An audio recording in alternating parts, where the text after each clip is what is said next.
I'm in Medellin, Colombia with a ripped pair of American Eagle jeans. The question is, do I go to the mall and buy another pair of American Eagle jeans after, that Sydney Sweeney campaign? Jeans are passed down from parents to offspring. You've seen it, you have opinions, but there's more to this ad than the way it created ripples around the internet. So I've gathered some experts to dive in and explore what this ad means for our shifting culture and what marketers can learn from it. Jeans are fundamental in determining the... Still can't stop being American. My jeans are blue.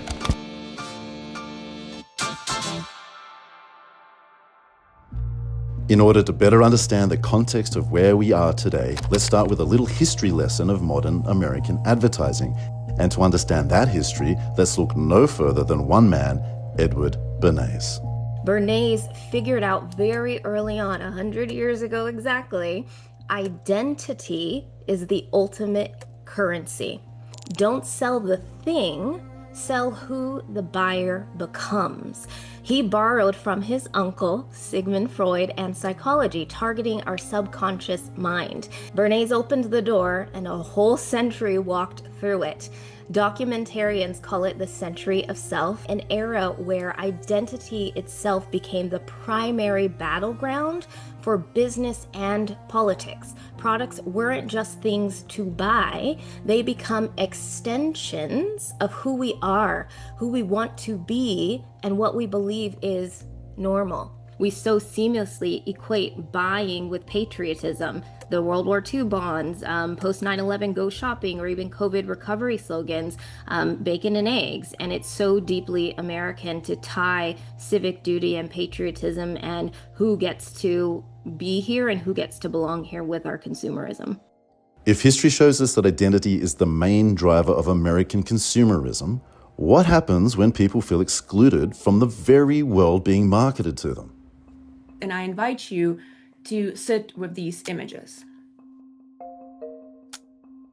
Whether you're looking at these images and you're finding discomfort, awkwardness, maybe even affirmation of your own lived experiences, or resistance to these images because of who you are and how you move through the world and things that you haven't had to think about. Those who have grown up seeing themselves either not represented sufficiently or actively misrepresented in advertising know all too well the kind of influence that advertising communications have on the definition of human value. The point here is that these choices are far from neutral. Imagery carries influence and it carries impact, and it creates for us the world that we have come to know as ordinary. Sydney Sweeney represents a predictable choice for quote-unquote American beauty, and that's why if you go to the comment section of the American Eagle Instagram page, you will now see a range of American flag emojis. Advertising is an ideological battleground, and there is no way for us to hide from what is happening in this country and the climate that advertisers exist in. And then the choices that advertisers and marketing professionals are making when they decide how to navigate these political currents matter. But what has that done for business? Surely American Eagle saw a benefit. Well, it's a mixed bag. Almost overnight, American Eagle faced a wave of backlashes across social and mainstream media, leaving the brand with a negatively weighted brand perception. Yet at the same time, its stock price slightly rose, fueled in part by a modest uptick in support from Republican consumers. The result is an incomplete picture so far, one that raises the question of what lessons we can really draw. We're losing the plot on what should drive our decision making, and that is logic. And that is business, and that is commerce, and that is inherently connected to culture, especially when you look at the changing demographics of a Gen Z and A.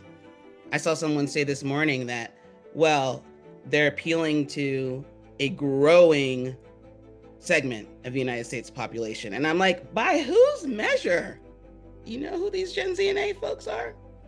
Just already, most of them are not white and don't have blue eyes. Which is why it's disingenuous, harmful, and quite frankly, a slap in the face for a CMO of a company marketing to children and teens to say that it doesn't really matter if I use these sensitivities to push some buttons. So what do we do with all of this? We've traced a line from Bernays and Freud to American Eagle and Sydney Sweeney, from selling patriotism to selling beauty to selling GENES. And if there's one thing this campaign shows us, is that the link between morality and capitalism isn't clean. Advertising doesn't just sell products, it sells norms, ideals, and exclusions. And yet here we are, still shopping, still scrolling, still trying on jeans in the mall. So I'll leave you with this question. What do you think? Did American Eagle get it right by leaning into controversy? Or was it a misstep that shows how out of touch some brands are with the culture they're selling to? Let me know your thoughts in the comments.